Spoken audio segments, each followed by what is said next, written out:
फजर की नमाज के बाद ये सूरा 3 बार पढ़ लिया करो। जवान बेटे की कामयाबी देखकर दुनिया हैरान रह जाएगी।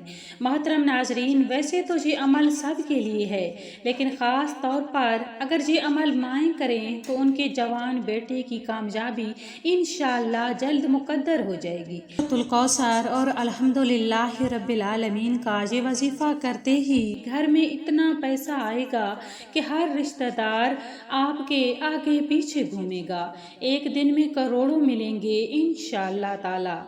आज ऐसा ख़ास दौलत का वजीफ़ा आपके हवाले करने जा रहे हैं। ये वजीफ़ा इतना तेज़ है कि 2 मिनट में असर कर जाएगा।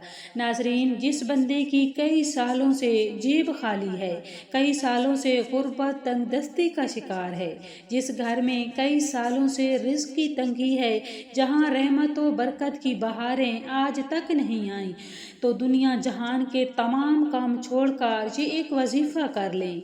ये दौलत का ख़ास वजीफ़ा पढ़ने वाला रब काबा को राज़ी कर लेता है। जिस बंदे से रब राज़ी हो जाए, उस बंदे की हर मुश्किल परेशानी और हर तंगदस्ती ख़त्म हो जाती है। सूरतुल कौसर और अलहम्द शरीफ का कमाल तो हर कोई जानता है। अगर नहीं जानता तो ये वजीफ़ा मेरे बताए गए तरीके से एक मरतबा कर ले, आप तमाम वजीफ़ों को भूल जाएंगे। सिर्फ़ एक वजीफ़ा करने की देर है। वजीफ़ा आज तक जिस किसी को बताया, जिस किसी ने किया, रब काबा ने उसे बेशुमार रहमतों और बरकतों से नवाजा। नाजरीन, ये वजीफ़ा जिस किसी ने पढ़ा उसकी तमाम परेशानियां ख़त्म हो जाती हैं। एक साहब हज़रत अली रज़ी अल्लाह अन्हु की बारगाह में हाजिर हुआ और अर्ज़ किया, मौला मैं तंग दस्त हूँ, घर के हालात ख़राब हैं।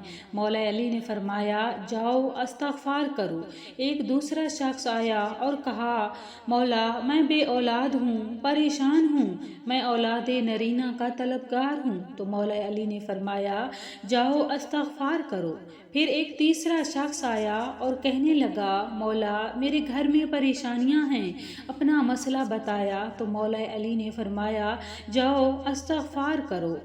तीनों शख्स चले गए तो पास बैठे एक शख्स ने पूछा, मौला आपके पास 3 बंदे आए, तीनों ने अपने मुख्तलिफ मसले पेश किए, लेकिन आपने तीनों को इस्तग़फ़ार बताया, क्यों, क्या वजह है? तो मौला अली ने फरमाया, आज हमारी तबाही और बर्बादी की सबसे बड़ी वजह हमारे गुनाह हैं। अगर किसी का रिस्क तंग है तो वो तौबा करे, अगर परेशानियां किसी की जान नहीं छोड़ रही तो वो तौबा करे, अगर किसी पर आजमाइश है तो वो तौबा करे, किसी के घर में फाके हैं, गुर्बत है तो वो तौबा करे। तौबा और इस्तग़फ़ार का जिक्र रब को राज़ी कर लेता है, रब काबा को मना लेता है, और जिस बंदे से रब राज़ी हो जाता है फिर उसे मांगना नहीं पड़ता, उसे गैबी ख़जानों से अता किया जाता है। हज़रत अली रज़ियल्लाहु अन्हु ने फरमाया, जब कभी आप पर परेशानियाँ, मुश्किल वक्त आ जाए तो इस्तग़फ़ार करो। बाज़ औक़ात इंसान जाने अनजाने में वाकई कोई ऐसी गलती, कोई ऐसा गुनाह, ऐसा अमल कर जाता है कि बंदा रब की पकड़ में आ जाता है। और जब बंदा रब की पकड़ में आ जाए तो दुनिया के कोई जादू जनात, कोई वजीफ़े, कोई अमल आपका फ़ायदा मंद नहीं रहता, जब तक कि आप अपने गुनाहों की माफ़ी नहीं मांग लेते, सच्ची तौबा नहीं कर लेते, आप कामयाब हो ही नहीं सकते। इसलिए खुदारा आपने अपने गुनाहों की सच्ची तौबा करनी है। मेरी बहनों और मेरे भाइयों, हम आपको कामयाबी का राज बताने जा रहे हैं। मेरी बहनों और मेरे भाइयों, ये हमारे गुनाह ही हैं जिससे हमारी तबाही और बर्बादी बढ़ती जा रही है और ख़त्म होने का नाम नहीं ले रही। अगर आप इस तबाही और बर्बादी से बचना चाहते हैं तो इस्तग़फ़ार की कसरत करें। इस्तग़फ़ार का लग़वी मानी मग़फ़िरत तलब करना है, और मग़फ़िरत गुनाह के शर से बचने को कहते हैं। सूरत मुज़म्मिल में अल्लाह ताला ने मोमिनों को इस बारे में ये हुक्म दिया कि अल्लाह ताला से बख्शिश तलब करते रहो, यकीनन वो बख्शने वाला मेहरबान है। ख़ातमुल मुरसलीन सल्लल्लाहु अलैहि वसल्लम का फरमान है कि मैं दिन में 100 100 بار توبہ کرتا ہوں۔ ناظرین کرام، اس سے استغفار کی اہمیت اور افادیت واضح ہوتی ہے۔ استغفار کے بے شمار فضائل ہیں۔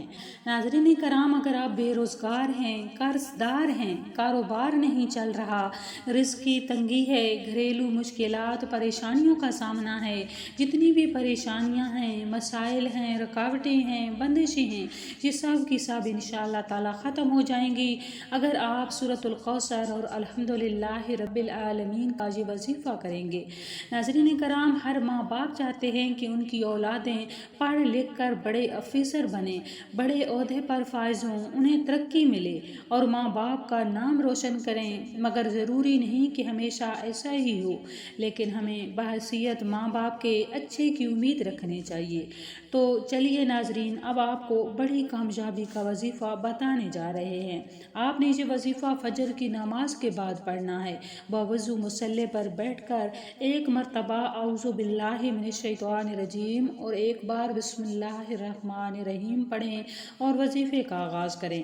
نبی کریم صلی اللہ علیہ وآلہ وسلم کی ذات اقدس پر 3 بار درود پاک پڑھیں اور درود پاک پڑھنے کے بعد اپنے مقصد کی نیت کر لیں۔ مقصد آپ کا جتنا بھی بڑا ہو، یہ نہیں کہنا کہ یہ ناممکن ہے، دیکھنا یہ ہے کہ آپ مانگ کس ذات سے رہے ہیں، جو عرش الہی کا مالک ہے، جو تمام خزانوں کا مالک ہے۔ آپ اس رب سے مانگ رہے ہیں جس کے قبضہ قدرت میں دونوں جہانوں کی بادشاہیت ہے۔ وہی آپ کو عطا کرے گا، کیونکہ وہی ہر شے پر قادر ہے اور غفور الرحیم ہے۔ انشاءاللہ تعالی جو مانگیں گے آپ کو مل جائے گا۔ آپ نے نیت کر کے آنکھیں بند کر لینی ہیں اور وظیفہ شروع کر دینا ہے۔ درود پاک پڑھنے کے بعد 100 بار پڑھنا ہے الحمدللہ رب العالمین، الحمدللہ رب العالمین۔ جب آپ نے الحمدللہ رب العالمین کو پڑھنا ہے تو نہایت توجہ کے ساتھ، دھیان کے ساتھ پڑھنا ہے۔ آپ اللہ کی حمد و ثنا کر رہے ہیں، اللہ پاک آپ پر خصوصی رحمتیں، برکتیں نازل فرمائے گا، آپ کی مغفرت فرمائے گا۔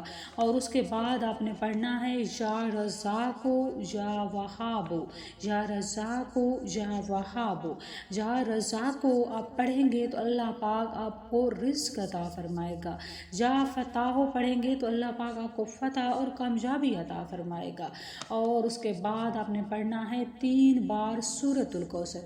3 بار سورۃ الکوثر کو پڑھیں گے تو آپ کے گھر میں خیر و برکت ہوگی، آپ کے مال میں، آپ کے کاروبار میں، آپ کے رزق میں خیر و برکت ہو جائے گی۔ اور آخر میں پھر درود پاک پڑھ لینا ہے 3 بار جو شروع میں پڑھا ہوگا۔